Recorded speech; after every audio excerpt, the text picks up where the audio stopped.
அதற்கு நான் மறுமொழியாக பரலோகத்தின் தேவனானவர் எங்களுக்கு காரியத்தை கைகூடி வர பண்ணுவார்.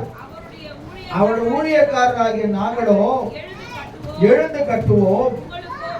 உங்களுக்கோ என்றால் எருசலேமிலே பங்கும் இல்லை, பாத்தியம் இல்லை. அல்லேலூயா சொல்லுவோமா? இது நெகேமியாவை குறித்து சொல்லப்பட்டிருக்கிறது. இப்பதான் கொஞ்ச நேரத்துக்கு முன்னாடி வாச்சோம். சீயோனுக்கு உமது பிரியத்தின்படி நன்மை செய்யும் எருசலேமின் மதில்களை கட்டுவீராக. நல்லா கவனிங்க கண்பானவர்களே, நான் சொல்றது ஆவிக்குரிய பிரகாரமா ரெண்டு காரியம். ஒண்ணு, மாம்சத்தின் பிரகாரமாய் அவங்க என்ன செய்யறான், சிறைபிடித்து கொண்டு போயிடுறாங்க. சிறைபிடித்து கொண்டு போகும்போது அந்த ராஜாவுக்கு இவன் தான் பானபாத்திரக்காரனா இருந்து நெகேமியா பானபாத்திரத்தை கொடுக்கும் போது அவன் மகன் ரொம்ப துக்கமா இருக்கிறத ராஜா பாக்குற. ஒரு நாள் ஆச்சு, 2 நாள் ஆச்சு, திரும்ப கேட்கிற, நெகேமியா என்ன உன்னுடைய முகம் ரொம்ப வாடி இருக்குது, என்ன விஷயம் சொல்லி கேட்கும் போது அப்ப சொல்றான், என் தேசம் பாழாய் கிடக்கிறது, எருசலேம் சுட்டரிக்கப்பட்டு கிடக்கிறது. நல்லா கவனிங்க, இன்னைக்கு இஸ்ரேல் தான் சண்டை போட்டு கொண்டிருக்கு. நல்லா ஞாபகம் வச்சுங்க. எருசலேம் சமாதானத்துக்காக நாம் என்ன செய்யணுமா, வேண்டிக் கொள்ளுங்க. பைபிள் எருசலேம் சமாதானத்துக்கு மாத்திரம் அல்ல, இந்த உலகத்தில் இருக்கிற ஒவ்வொரு நாடும் சமாதானமாக இருக்க வேண்டும். அல்லேலூயா சொல்லுவோமா? அவன் பாருங்க, அவன் சொல்றாரு எருசலேம் பாழாய் கிடக்கிறது, என்ன நீங்க அம்சங்கள் சொன்னா நான் என்ன செய்வேன், அங்க போயிட்டு அந்த இடித்து போன மதில்களை எல்லாம் நான் கட்டிட்டு வருவேன் ராஜான்னு சொல்றான். அல்லேலூயா சொல்லுவோமா? அப்படி சொல்லும் பொழுது ராஜா அவன் என்ன செய்யறாரு, சரிப்பா நீ அனுப்புறன்னு சொல்லி அவன் அனுப்பிச்சு வைக்கிறார். அனுப்பிச்சு வச்சு கூட உதவிகள்லாம் ஆட்கள் அனுப்புறாரு. அப்ப அனுப்பும் பொழுது அவன் போய் பார்க்கறான், சுற்றி பார்க்கறான். 2ஆம் அதிகாரத்தின் புஸ்தகத்துல 13 வாசிக்கும் போது வேதம் சொல்லுகிறது, வாசிங்க. நான் அந்த ராத்திரி பள்ளத்தாக்கி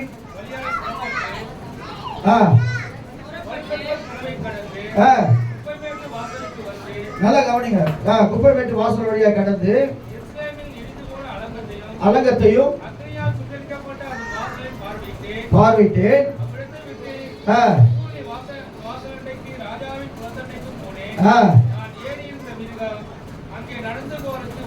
17 வாசிங்க. பின்பு நான் அவரை நோக்கி, எருசலேம் பாழாய் கிடக்கிறது, அதன் வாசல்கள் அக்கினியால் சுடப்பட்டிருக்கிறது.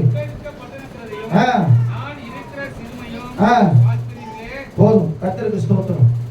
அப்ப தேவனுடைய கரம் அவன் மேல் நன்மையா இருக்கிறதை கண்ட உடனே அவன் சொல்றான், பாழாய் கிடக்கிற அந்த வாசல்களை எப்படியாவது நான் புதுப்பித்து கட்டுவேன். பரலோகத்தில் எத்தனை வாசல் இருக்குது? 12 வாசல், 12 முத்துக்கள் பதிக்கப்பட்டிருக்கும். இந்திரகாந்தம், இந்திரநீலம், சந்திரகாந்தம், எஸ்பி, வஜ்ரக்கல், மரகதம், மாணிக்கம், கோமேதகம், வைடூரியம், புஷ்பராகம், அப்புறம் ஸ்வர்ணரத்தினம், அப்புறம் படிக பச்சை, இப்படி 12 வாசல்களிலும் 12 ரத்தினங்கள் பதிக்கப்பட்டிருக்கிறது. இந்த இடத்துல ஒரு வாசல்களை கட்டுறார். என்ன வாசல் சொன்னா, ஆவிக்குரிய பிரகாரமாய் நாம் எருசலேமாய் இருக்கிறோம், தேவனிலே வாசம் பண்ணுகிறவராய் இருக்கிறார். ஆண்டவர் சொன்னார், நானே உங்களுக்கு வாசலாய் இருக்கிறேன். ஒருவன் என் வழியாய் உட்பிரவேசித்தால் அவன் நல்ல மேய்ச்சலை கண்டடைவானுக்கு பைபிள். அல்லேலூயா சொல்லுவோமா? 2வது, கேட்டுக்கு போகிற வாசல் விசாலமாய் இருக்கிறது. அல்லேலூயா சொல்லுவோமா? ஆனா நெருக்கமான வாசல்களுக்குள்ள நீங்க என்ன செய்யுங்க, பிரவேசியுங்கள். கேட்டுக்கு போற வாசல் எப்படிங்களா? அப்ப கிறிஸ்தவத்துக்குள்ள வரும்பொழுது நீங்க சொல்லலாம், கிறிஸ்தவத்துல அவங்க எல்லாம் இருக்கிறாங்களே, அவங்க எல்லாம் அப்படி பண்ணலையே, அவங்க எல்லாம் உலகத்தில் பக்கம் ஓடிக்கொண்டிருக்கிறாங்களே, உலகத்தில் பாதையை பார்த்து கொண்டிருக்கிறாங்களே, நீங்க தான் இப்படி சொல்றீங்கன்னு சொல்றீங்களே. நல்லா கவனிங்க, நான் கண்பான தேவ பிள்ளை, ஆண்டவரே சொல்லிட்டார், உலகத்தில் உங்களுக்கு உபத்திரவம் இடம் கொள்ளுங்க, நான் உலகத்தை ஜெயித்தேன். இயேசு கிறிஸ்துவுக்கு உபத்திரம் இருந்துச்சா இல்லையா? ஆரம்ப நாள் முதல் கொண்டு ஊழியத்தில் அவருக்கு ஒவ்வொரு நாளும் உபத்திரம் தான். ஊழியத்துக்கு வந்த போதும் உபத்திரம். 40 நாட்கள் பிசாசினால் அவர் சோதிக்கப்படுகிறார். கல்லுகளை அப்பமாய் மாற்ற சொல்றான் பிசாசு. நல்லா கவனிங்க எனக்கு அன்பான தேவ பிள்ளை, இந்த காலை வேளையில ஆண்டவர் திரும்பவும் சொல்றாரு. அதுல ஒரு சில வாசல்களை குறித்து நம்ம பார்க்க போறோம். அல்லேலூயா சொல்லுவோமா? ஒரு சில வாசல்களை அவர் எடுத்து கட்டார். நல்லா இருக்கு. குப்பைமேட்டு வாசல், ஊரணி வாசல், ஆட்டு வாசல், குதிரை வாசல், பள்ளத்தாக்கின் வாசல், அப்புறம் என்னது மீன் வாசல், இப்படி பல வாசல் இருக்குது. நமக்குள்ள எத்தனை வாசல் இருக்குது தெரியுமா? இந்த உடம்புல எத்தனை வாசல் இருக்குது? பாட்டே இருக்குது, உடலுக்கு 9 வாசல், மனதுக்கு 80 வாசல். கலிலியா சொல்லுவோமா? எத்தனை வாசல் இருக்குது? 9 வாசல். நல்லா கவனிங்க என்ன கண்மான தேவ பிள்ளைகள். இந்த நாள் கடைசி 29ஆம் தேதி 5வது வாரமா இருக்கிறபடினால அடுத்தது நம்ம எதுக்கு எங்க வரப்போறோம்? ஒரு உயிர்த்தெழுந்த நாளுக்குள்ள நம்ம வரப்போறோம். அதுக்கு முன்னாடி எந்தெந்த வாசல் பழுதுபட்டிருக்கிறதோ அந்த வாசல் எல்லாம் நம்ம திரும்ப கட்டுவோம். ஃபார் எக்ஸாம்பிள் சொல்றாரு, கர்த்தருக்கு ஸ்தோத்திரம். யோவான் சுவிசேஷத்துல 5ஆம் அதிகாரம் 1ஆம் வசனத்தை சொல்லும்போது ஆண்டவர் சொல்றாரு, கர்த்தருக்கு ஸ்தோத்திரம், தேவனுக்கு மகிமை உண்டாகட்டும்.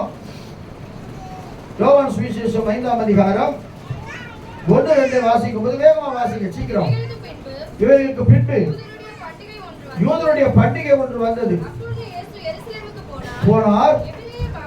எபிரேய பாஷையிலே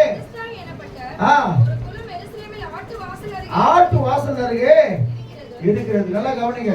ஒவ்வொரு வாசலையும் ஒவ்வொரு பொருள். ஆட்டு வாசல்னா ஆடுகளை கொண்டு போவாங்க, மீன் வாசல்னா மீனை கொண்டு போவாங்க, குப்பைமேட்டு வாசல்னா குப்பையில கொண்டு போவாங்க அப்படின்னு நினைக்கிறேன். கர்த்தருக்கு ஸ்தோத்திரம். ஏன்னா ஒவ்வொரு வாசலுக்குள்ள அதில் ஆட்டு வாசல் போடப்பட்டிருக்கு. ஆண்டவர் நல்ல கவனிங்க. ஆடுகளுடைய சுபாவம் என்ன தெரியுமா? 3 விதமான சுபாவம் ஆடுகளுக்குள்ள இருக்குது. எத்தனை பேர் தெரியும்? முதலாவது, நம்ம ஊர்ல தான் ஆடுகளை எப்படி விடுவோம்? மேய்ப்ப பின்னாடி இருந்ததுன்னா ஆடுகளை முன்னாடி துரத்தி விடுவோம். துரத்துவாங்க போய்கிட்டே இருக்கும். பட் இஸ்ரேல் நாட்டில் நீங்க பாட்டி செம்மறி ஆடுகளோட முன்னாடி தெரியுமா? மேய்ப்பன் முன்னாடி போனா பின்னாடி ஆடுகள் போய்கொண்டே இருக்கும். அல்லேலூயா சொல்லுவோமா? அதான் சங்கீதக்காரர் சொல்றார், 23ஆம் சங்கீதத்துல வாசிக்கும் போது, கர்த்தரின் மேய்ப்பராய் இருக்கிறார், நான் தாழ்ச்சி அடையேன், அவர் என்னை புல்லுள்ள இடங்களில் மேய்த்து. ஏன்னா முன்னாடி மேய்ப்பன் போறதுனால ஆடுகள் பின்பாருன்னா சில தைரியமா போகும். அவர் ஒரு பள்ளத்தாக்கில் குதிச்சாலும் அதுவும் குதிச்சிடும். கர்த்தருக்கு ஸ்தோத்திரம். அல்லேலூயா சொல்லுவோமா? அப்ப என்னன்னா, ஆண்டவரே பிரதான மேய்ப்பராய் இருக்கிறார். அவர் வழியில யாரெல்லாம் போறோமோ கர்த்தர் அவரை ஆஸ்வதிக்கிறவராய் இருக்கிறார். அல்லேலூயா சொல்லுவோமா? இங்க நம்ம ஒரு வார்த்தை சொல்லிட்டோம்னா, பாஸ் எனக்காகத்தான் சொன்னாரு, அவரை தான் குறிப்பிட்டு சொன்னார். நிச்சயமா அதெல்லாம் கிடையாது. ஆவியானவரோடு நீங்க பேசிக் கொண்டிருக்கிறார். இன்னொரு ஆடுடைய குணாதிசயத்தை நான் பார்த்தேன். இன்னொரு ஆடை குறித்து வேதம் சொல்லுகிறது. கர்த்தருக்கு ஸ்தோத்திரம், தேவனுக்கு மகிமை உண்டாகட்டும். நீதிமொழிகள் புஸ்தகத்துல 30ஆம் அதிகாரம் 29, 30, 31 வாசிக்கும் போது வேகமா வாசிங்க.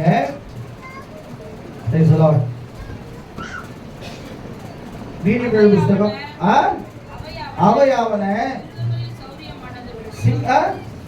மிருகங்களின் சௌரியமானது, ஒன்றுக்கும் பின்னடையதுமான சிங்கமும் போர் குதிரையும் வெள்ளாட்டு கடாவும் ஒருவரும் இருக்கக்கூடாத ராஜாவுமே. அல்லேலூயா சொல்லுவோமா?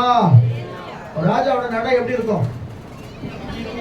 அப்படியே ஒரு மாதிரி வருவாரா? தாங்கி தாங்கி ஒரு மாதிரி பயமா வருவார். ராஜாவோட நடை, சிங்க நடை எப்படி இருக்கும்? கிராமிக் சேனல்ல பாக்குறீங்க இல்லையா? எப்படி நடை? சிங்கத்தை பார்க்கும்போது மற்ற மிருகம் தானாவே ஒரு பயம் வரும். அப்ப இங்க ஒரு சுபாவத்தை குறித்து சொல்லுகிறது. எந்த சூழ்நிலை வந்தாலும் பின்னிட்டு பார்க்காதபடிக்கு எதிர்த்து நிற்கிற அந்த என்ன ஆடுது? வாசிங்க. வெள்ளாட்டு கடாவை போல இருக்கணும். அல்லேலூயா சொல்லுவோமா? முதல்ல மேய்ப்பனுக்கு கீழ்படுகிற ஆடு. இந்த சத்தியம் என்ன சொல்லுதோ, இந்த ஊழியக்காரர் என்ன சொல்றாரோ, சில நேரங்களில் நம்ம சொல்றது யாரும் காதுல வாங்குறது வாலிபர் முதல் கூட தான் சொல்றேன். அப்ப நான் யோசிப்பேன், நம்ம மனசுக்குள்ள வரும். ஆனா சில நேரத்துல பசங்க என்ன பண்றாங்க? தானாவே செய்வாங்க. கர்த்தருக்கு ஸ்தோத்திரம். அவ என்னன்னா, ஆண்டவர் ஆவியானவர் ஊழியக்காரர் மூலமா என்ன சொல்றாரோ முதல்ல இருக்கு கீழ்படியும் போதுதான் உனக்கு வேண்டிய எல்லாவற்றையும் கர்த்தர் செய்கிறவராக இருக்கிறார். அவர் என்னை புல்லுள்ள இடங்களில் வைத்து அமர்ந்த தண்ணீர் என்னை கொண்டு போய் விடுகிறார். அவரின் ஆத்மாவை தேற்றி தம்முடைய நாமத்தில் வந்து நீதியின் பாதையினை நடத்துகிற. மரணிகள் பள்ளத்தாக்கி நடந்தாலும் பொல்லாப்புக்கு இது யாரு? ஆண்டவரை ஃபாலோ பண்ற ஒரு ஜீவன். அல்லேலூயா சொல்லுவோமா? இயேசு கிறிஸ்துவை ஃபாலோ பண்ற ஒரு ஜீவன். ஊழியக்காரர் வார்த்தை கேட்டு அதன்படி நடக்கிறவர்கள். இரண்டாவது, எதிர்த்து நிற்கிற ஒரு சுபாவம். அந்த ராஜாவை குறித்து வேதம் சொல்லுகிற, ஒரு ராஜா பயந்துபட்டுனா நாடு சீக்கிரம் என்ன ஆயிடும்? அடிமையாயிடும். அப்ப நீங்க எதை கண்டு என்ன செய்யக்கூடாது? பயப்படவே கூடாது. உபத்திரம் வந்தாலும் சரி, போராட்டம் வந்தாலும் சரி, பிரச்சனை வந்தாலும் சரி, ஒரு விசுவாச பிள்ளையோட வாழ்க்கையில பயம் என்பது இருக்கவே கூடாது. பயத்தை எல்லாம் கர்த்தருக்கு ஸ்தோத்திரம். அதான் வேதம் சொல்லுது, நம்முடைய கர்த்தராகிய இயேசு கிறிஸ்து தான் நமக்கு ஜெயம் கொடுக்கிற தேவனுக்கு ஸ்தோத்திரம். அல்லேலூயா சொல்லுவோமா? அல்லேலூயா சொல்லுவோமா? இஞ்சு நாள் நம்ம எவ்வளவு நாள் வாழ போறோம்? சும்மா சொல்லுங்க. 120 வருஷம் வாழ்வோமா? என்ன பலத்தினால 80 வருஷம் அவ்வளவுதானே வாழ போறோம். அப்ப இந்த ஆடினுடைய வாசலை குறித்து ஆண்டவர் பேசணும் சொன்ன ஒண்ணு. இரண்டாவதாக இன்னொரு ஆடு 39 அதிகாரம் யோபு புத்தகத்துல 1:4 வரைக்கும் வாசிக்கும் போது நான் திரும்ப அந்த வசனத்தை ஏன் சொல்றேன்னா, அன்னைக்கு கர்த்தருக்கு ஸ்தோத்திரம் ஒரு இடத்துல அதை பிரசங்கம் பண்ணேன். இன்னைக்கு ஏன் சொல்றேன்னா, இந்த சபையில எல்லாரும் இதை கேட்டு நம்முடைய ஜீவியத்திலே கர்த்தருக்கு ஸ்தோத்திரம் நம்ம எப்படி இருக்கிறோம் என்பதை கர்த்தர் அறிஞ்சுக்கணும். பயப்படணும். ஒரு அலையை சொல்லுவோமா?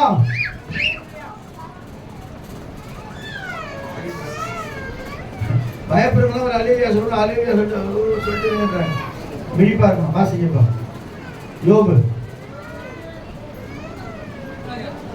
39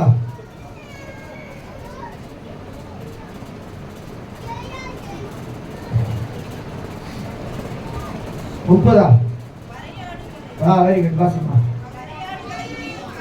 வரையாடுகள் ஈரும் காலத்தை அறிவாயோ?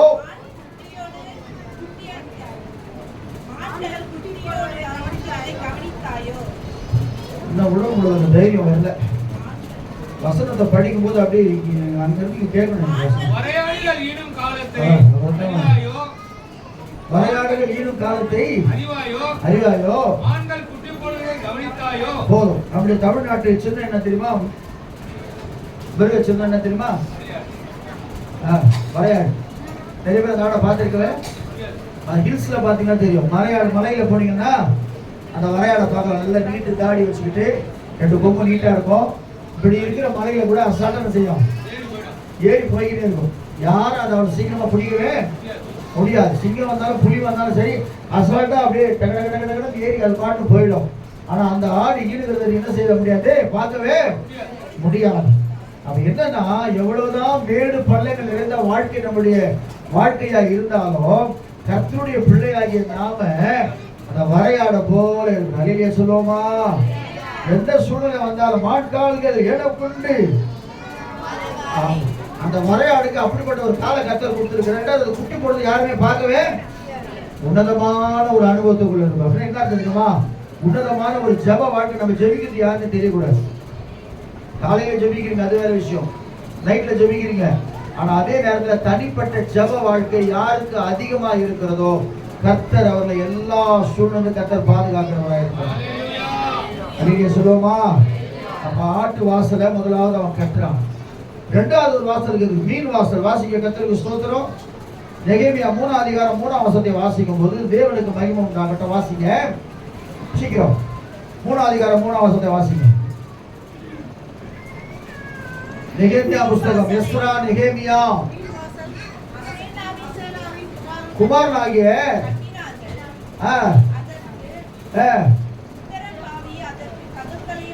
போதும் போட்டார்கள்.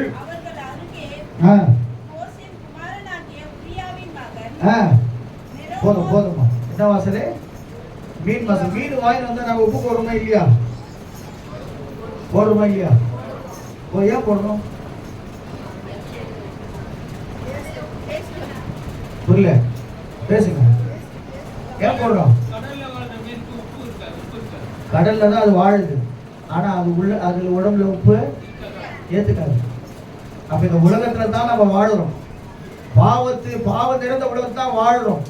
ஆனா பாவத்தோடு நம்ம ஒன்றி வாழவே கூடாது. அல்லேலூயா சொல்லுவோமா? அதான் ரொம்ப அழகா சொல்றார். எபிரேயர் புத்தகம் 12 அதிகாரத்துல 1 வசனத்தை வாசிக்கும் போது, மேகம் போன்ற இத்தனை திரளான சாட்சிகள் நம்மை நமக்கு முன்னாடி போன பரிசுத்தவான்கள் எல்லாம் பரிசுத்தத்தோடு கடந்து போய் கொண்டிருக்காங்க. நமக்கு முன்னாடி இறந்து போனவர்கள் பெரிய பெரிய ஊழியக்காரரை நினைச்சு பாருங்க. அவங்க வாழ்க்கையே ஒரு பெரிய சாட்சி. அல்லேலூயா சொல்லுவோமா? பெரிய சாட்சியோடு கூட வாழ்ந்து போய் கொண்டிருக்கிறாங்க. அததான் மேகம் போன்ற இத்தனை திரளான சாட்சிகள் நம்மை சூழ்ந்து கொண்டிருக்க, பாரமான யாவற்றையும் நம்மை சுற்றி நெருங்கி நிற்கிற பாவத்தையோ தள்ளிவிட்டு விசுவாசத்தை துவக்குகிறவரும் முடிக்கிறவருமாகிய இயேசுவை நோக்கி நமக்கு நியமித்த ஓட்டத்திலே பொறுமையோடு ஓட கடவோம். அல்லேலூயா சொல்லுவோமா? இது மீனின் சுபாவம். கடலுக்குள்ள வாழ்ந்தாலும் உப்பு தண்ணீர வாழ்ந்தாலும் கூட அந்த உப்பை ஏற்காதபடிக்கு தனிப்பட்ட ஒரு ஜீவியம். அதான் தீர்க்கதரிசியை கொண்டு வரான் அந்த ராஜா. பிலேயாம் தீர்க்கதரிசியை கொண்டு வரும்பொழுது கர்த்தருக்கு ஸ்தோத்திரம், அவன் வந்து ஜெபம் பண்றான். பார்த்தா அந்த இடம் தனித்து வாசம் பண்ணுகிற ஜனமாய் இருக்கிறது. நல்லா கவனிங்க எனக்கு அன்பான தேவ பிள்ளைகளே, நம்ம உலகத்திலிருந்து வேறு பிரிக்கப்பட்டவர்கள். நீங்க உலகத்தோடு கூட ஒன்றி இருந்தீங்கன்னு சொன்னா, அதே போல மீனுக்கு ஒரு சுபா இருக்குது. எவ்வளவுதான் தண்ணி போர்ஸா வந்தாலும் அதை எதிர்த்து நீந்துகிற ஒரு கிருபையை கர்த்தர் அதுக்கு தந்திருக்கிறார். நீங்க சொல்லுவோமா? ஏன் யோனாவை கர்த்தர் மீன் வயிற்றுல போட்டார் தெரியுமா? நிறைய பேருக்கு நினைவே பட்டணத்தை மீன் தெய்வத்தை கும்பிடுவாங்க. என்ன தெய்வத்தை?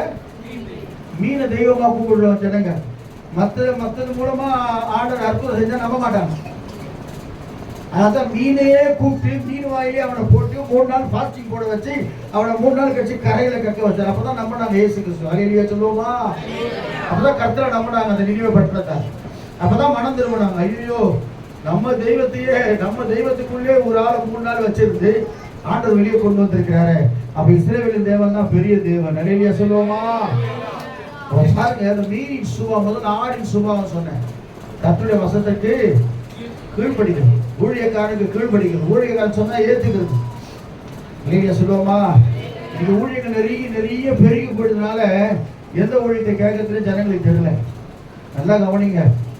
நல்லா கர்த்தருக்கு ஸ்தோத்திரம். யாருமே வந்து தேவனால் அழைக்கப்படாமல் ஊழியத்துக்கு வரவே முடியாது. ஆர்வனால் அழைக்கப்பட்டால் ஒழிய இந்த கனமான ஊழியத்தை யாராலோ. தாவீது ராஜாவுக்கு எல்லாம் எத்தனை பேர் இருந்தாங்க? அண்ணனுங்க எத்தனை பேரு? தாவீது ராஜாவுக்கு மூத்தவங்க ஒன்று சாமியை பார்த்து நான் சொல்றேன். எத்தனை பேர் இருந்தாங்க? 7 பேரா? 6 பேரா? 7 பேரா 6 பேரா? சரியா?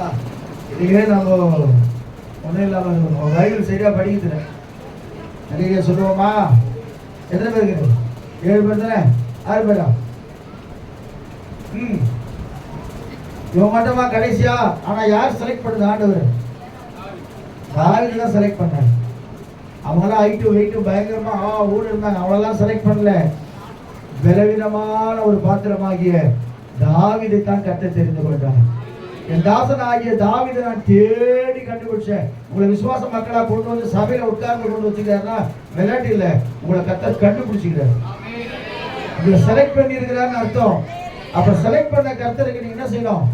முழுமையாய் ஒப்பு கொடுத்து ஜீவிக்கும் போது எல்லாம் வந்தாலும் சரி, எது வந்தாலும் சரி, என்ன ஆனாலும் சரி, இயேசு எனக்கு போதும். ஆமென். மனிதர் என்னை கைவிட்டாலும் நான் எடுக்கிற டோன்ல எடுக்க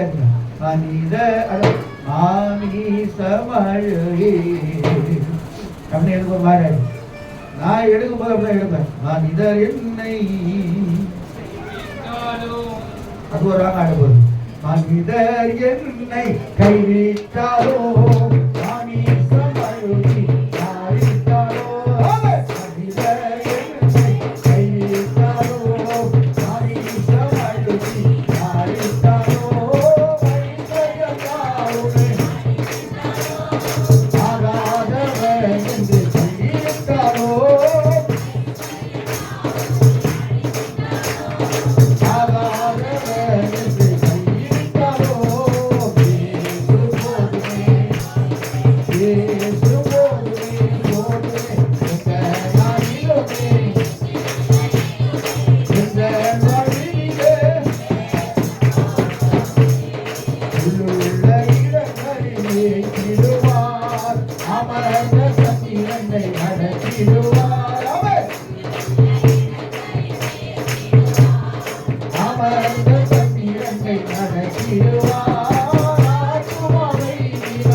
ரூபாய் கொடுக்குறாங்க, இந்த கையில் இயேசு நான் பைபிள் எது எடுப்பீங்க?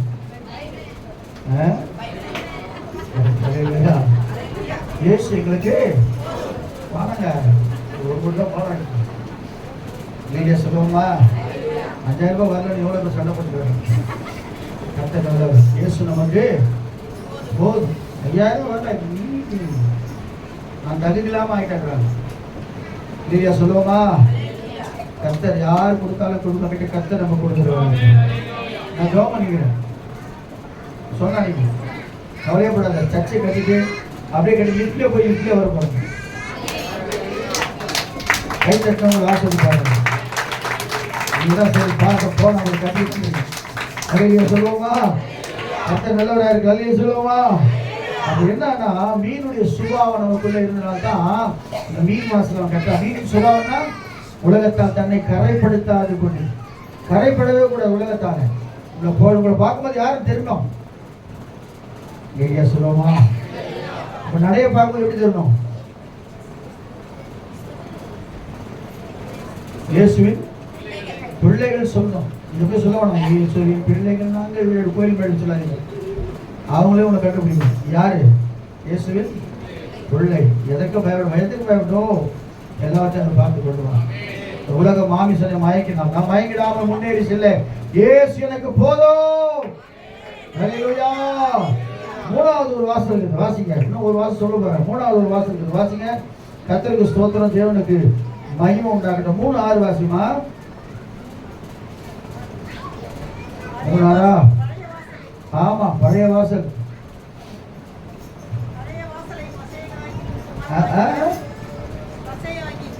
கொஞ்சம் தயவு செய்து நல்லா நீங்க வாசிக்கும் போதே பிசாசு ஓடிடும்.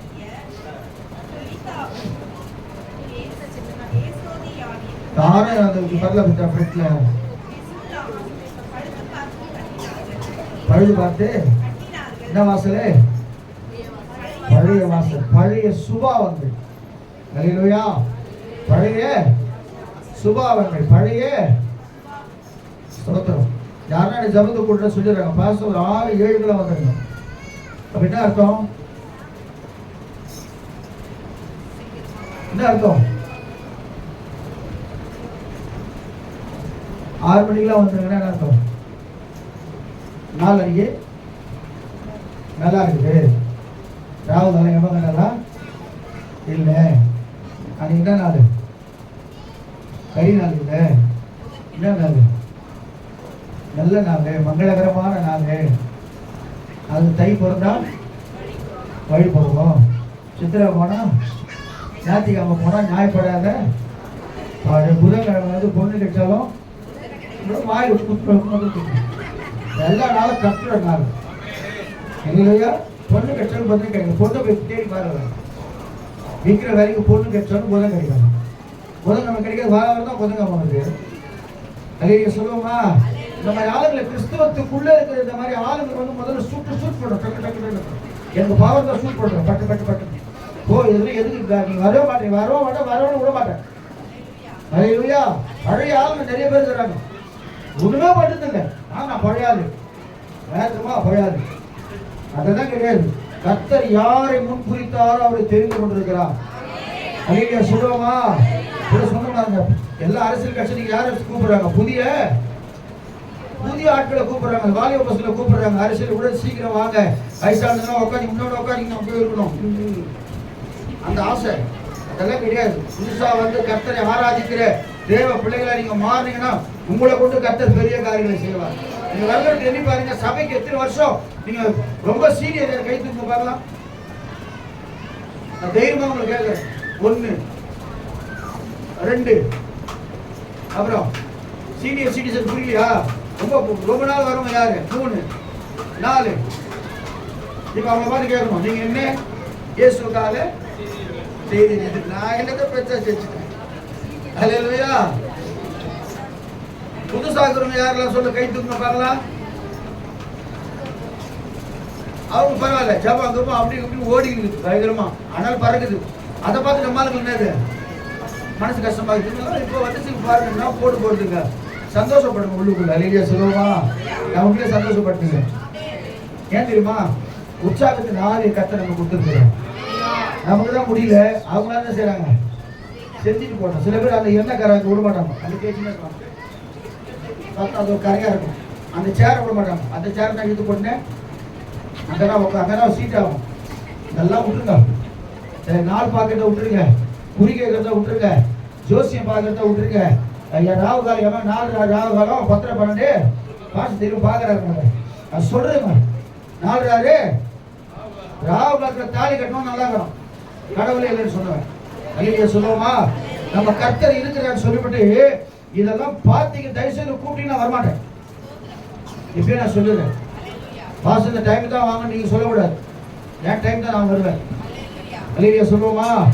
வேணா ஜபத்துக்கு கூப்பிடுங்க, பாஸ்டர் சீக்கிரம் வந்துருங்க. புதுசா எதுனா ஒரு கார்த்திகை சீக்கிரம் வாங்க, கேட்கிறவங்க நாள் போதும் நட்சத்திரம் போதுன்னா நீங்க பண்ணிங்க, நான் வரல. அல்லேலூயா சொல்லுவோமா. அப்ப ஆண்டவர் சொல்றாரு, பழைய குமாரத்தியே கேள், உன் செவியை சாய்த்து சிந்தித்துக் கொள். 2 பேர் தான் பண்ணாங்க. முதல்ல யார் பண்ணுறது? சொந்த ஊரை விட்டு யாருங்க? சொந்த ஊரை விட்டு வந்தது யாருங்க? ரூத் வந்தா. ரூத்தை கைவிட்டார் ஆண்டவரே. என்ன பண்ணாரு? இயேசு கிறிஸ்து சந்ததிக்கு அந்த அம்மா சொந்தக்கார ஆயிட்டாங்க. இன்னொருத்தர் யாரு?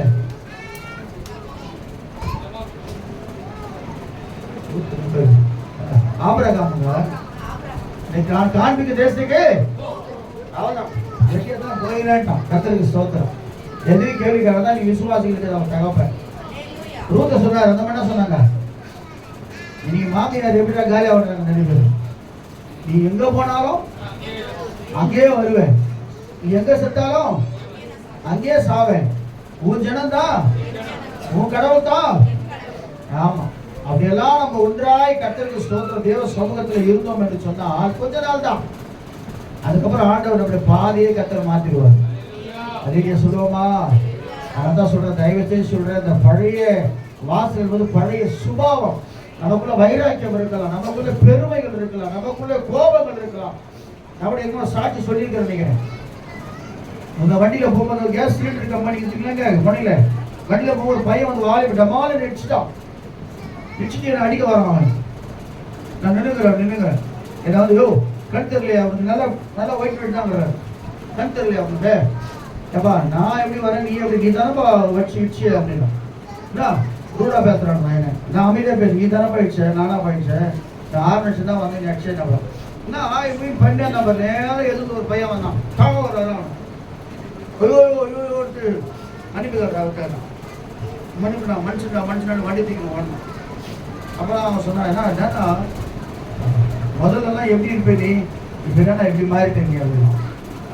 முதல்லலாம் அவன் சொன்ன ஒரு வார்த்தை, அவன் எதுக்கு, அவர் மட்டும் பழைய ஆளாக இருந்தால் மகனை நீ போயிருக்க மாட்டேன், உன் வண்டிக்கிட்ட லாக் பண்ணிட்டுருப்பாரு, உன்னை போட்டு ஒரு வழி பட்டிருப்பாரு, நீ தப்பிச்சுட்ட போ அப்படின்னா. ஒரே வார்த்தை சொன்னா அவன் பயம் வந்து. அவர் மட்டும் பழைய ஆளாக இருந்தா தூக்கி போட்டு மெசிருப்பாரு உன்னை, நீ இன்னும் போ, அவரு ஊழியர் செய்யக்கூடாது, நீ தப்பிச்சுட்டாரான்.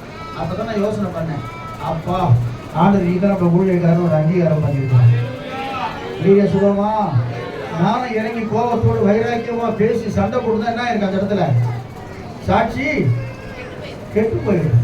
இந்த பழைய சுபாவம் நமக்கு கோபம், வைராக்கியம், பெருமை, பழி வாங்குதல் எனக்குரியது, நானே பதில் செய்வேன்.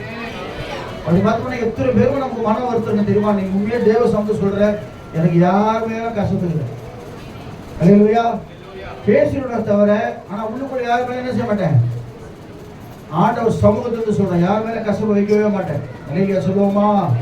அல்லேலூயா சொல்லுவோமா. எதை குறித்தும் கலக்கம் இல்லப்பா, எல்லாவற்றுக்காகவும் நன்றி சொல்லுவேன், யார் மேலும் கசப்பு இல்லப்பா, எல்லாவற்றுக்காகவும் மன்றாடுவேன், எதை குறித்தும் கலக்கம் இல்லப்பா, இதுவரை உதவி செய்தி, இனிமேலும் உதவி செய்தி, இதுவரை உதவி செய்தி, இனிமேலும் உதவி செய்தி, எதை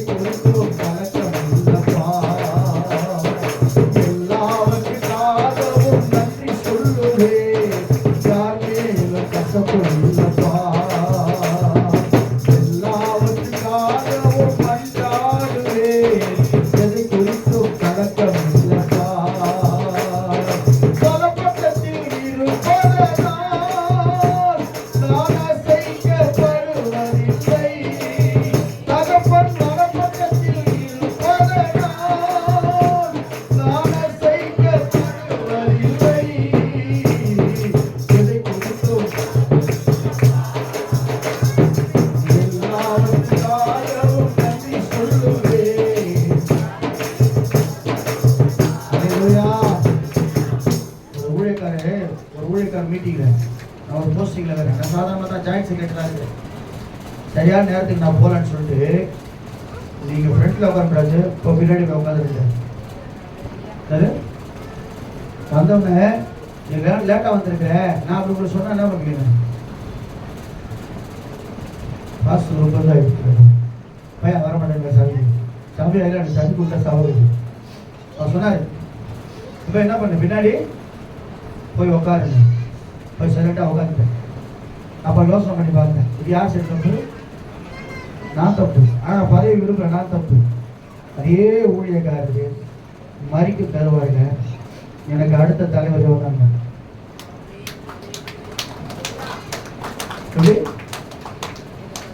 கீழே இருக்கிற ஒரு ஆளை தூக்கி அடுத்த கட்டத்துக்கு கொண்டு வர்றாரு. அப்புறம் யோசனை பண்ணேன், எவ்வளவு நம்மளோட சீனியர் தான் இருக்கிறாங்க, அவங்களும் தள்ளி விட்டு இவரையா கை கட்டுறாரு, நம்மளையா கை கட்டுறாரு. அப்போ அவர் சொன்னார், சில சுபாவத்தை குறித்து அவர் சொன்னார், நிறைய நான் பார்த்துட்டு அவங்ககிட்ட, எனக்கு அடுத்த கட்ட நீ தான். இடையில ஒரு பிரச்சனை இருந்துச்சு, அதையும் நம்ம விட்டு கொடுத்தேன், இன்னொருத்தர் விட்டு கொடுத்தோம்.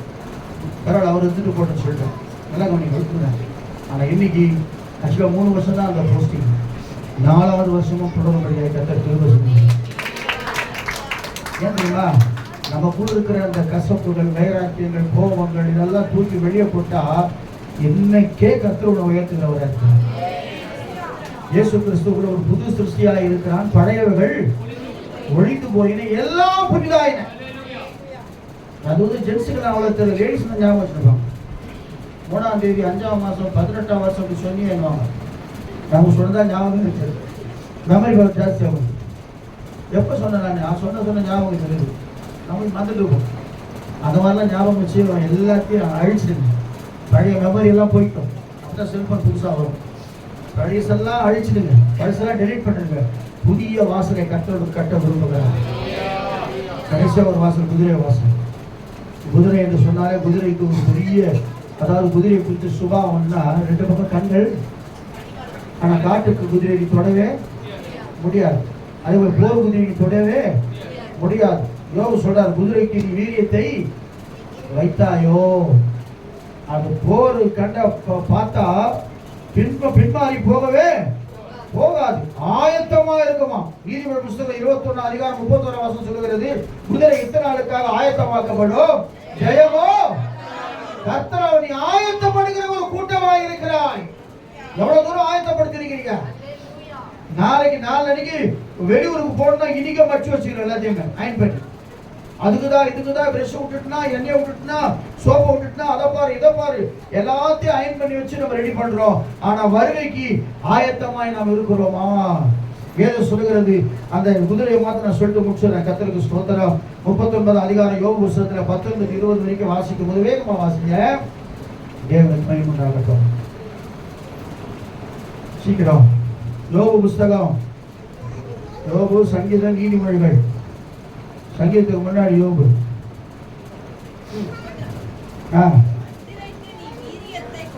குதிரைக்கு நீ வீரியத்தை கொடுத்தாயோ, அது குமுறை வைத்தாயோ, ஒரு வெட்டுக்கிளியை மட்டும் மிரட்டுவாயோ. எவ்வளவு ஹைட் இருக்கு குதிரை? நம்ம பாக்குற குதிரை இல்ல, போர் குதிரை. சும்மா இப்படி ஹைட் இருக்கும், இப்படியே பார்க்க முடியும், ஏறவே முடியாது. அதை போய் நீ மிரட்டுவியா?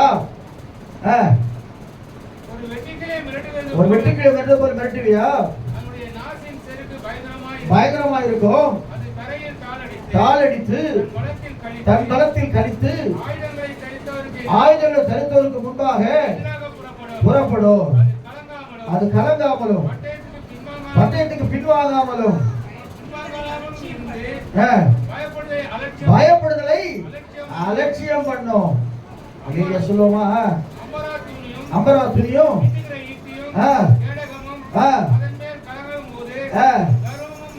கர்வம் மூர்க்கமும் கொண்டு அலியா சொல்லுவோமா? ஆமா, ஒரு குதிரை மாதிரி, போர் குதிரை மாதிரி நீங்க இருக்கணும். எப்படி இருக்கணும்? இருப்பீங்களா? போரை கண்டா என்ன செய்யும்? நம்ம ஆளுங்க என்ன செய்வாங்க போர் கண்டா? அலியா சொல்லுவோமா? ஒதுங்கி ஒதுங்கி நிற்பாங்க. இப்ப சண்டை வரவே கூடாது. ஆனா குதிரை அப்படி இல்லை, போரை கண்ட உடனே சும்மா அப்படியே தைரியமா நிற்கமா. நான் திரும்பவும் சொல்றேன், நம்ம வாழ்க்கையில பலவிதமான போர்களை பிசாசு கொண்டு வருகிறோம். நம்பிக்கை இல்லாத சூழ்நிலை, போராட்டம். உன் வாழ்க்கையில எதுவே நடக்காது. ஆனா அதை பத்தி நீ கவலைப்படவே விட, நல்லா அலட்சியம் பண்ண கூட எல்லாம் கத்தர் பார்த்துப்போம். நீங்க சொல்லுவோமா? விசுவாசிக்கிறீங்க? உங்களுக்கு தான் பாஸ்டர் நினைக்காதீங்க, நானும் அப்படிதான் சொல்லுவேன். இந்த சொல்லும்போது 2 கண்களும் கட்டப்பட்டதான் நீ நேரா பார்க்க முடியும். கண்களை கட்ட அவுத்து விட்டுட்டோன்னு வச்சுக்க, நீ என்ன குதிரை ஆயிடுவ? காட்டு குதிரை ஆயிடுவ. ஆண்டவர் சமூகத்துல கண்கள் கட்டப்படி அவர் நியமித்த பாதையில சரியாய் ஓடும்பொழுது அந்த லக்கை நீ தொடுபடியாய் கத்தர் கிருபை செய்ய போறார். போர் குதிரைனா வீரியம் இருக்கணும். அல்லேலூயா சொல்லுவோமா? தோல்வியை பார்த்து துவண்டு போகவே, துன்பத்தை பார்த்து துவண்டு போகவே, அப்புறம் என்ன சொல்லுங்க நேருங்க, நிகி என்று கணைக்குமா? எப்படி அதை பார்த்து சந்தோஷப்படுமா? அந்த மின்கிற வாளு, அந்த ஈட்டி, அந்த கேடயம் எல்லாத்தையும் பார்த்து கத்துக்கு சந்தோஷம். ஏன்னா அது உள்ள நுழைஞ்சு அது மேல உட்கார்ந்தவரோட அலட்சியம் பண்ணுமா? மேல உட்கார்ந்து எப்படியாவது ஒரு 20 பேர் 100 பேர் 200 பேராவது வெட்டும்படியாக அதோட உதவி இருக்குமா? போர் குதிரை உதவி.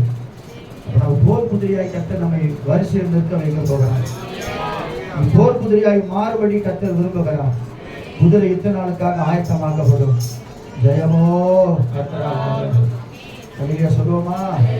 ஒரு பாட்டு உனக்கு, குதிரை யுத்த நாளுக்கு ஆயத்தமாகும், உனக்கு வரும் குதிரை. பாஸ்டர் எழுதின பாட்டு அடிக்கடி ஒருத்த பாடுற தம்பி, இப்ப வெளியே இருக்கு. கத்தருக்கு ஸ்தோத்திரம். குதிரை யுத்த நாளுக்கு ஆயத்தமாகும், ஜெயமோ கத்தராலே உனக்கு வரும். அல்லேலூயா அல்லேலூயா அல்லேலூயா அல்லேலூயா.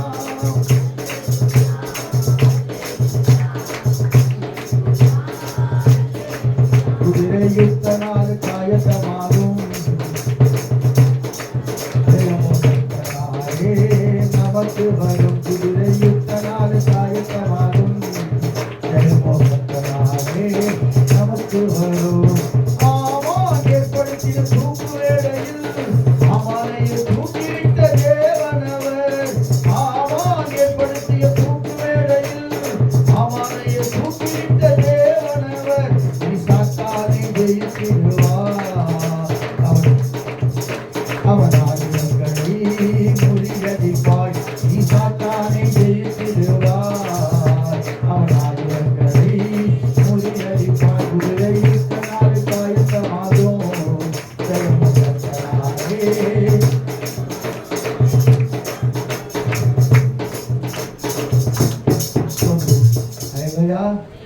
யார் சொன்ன?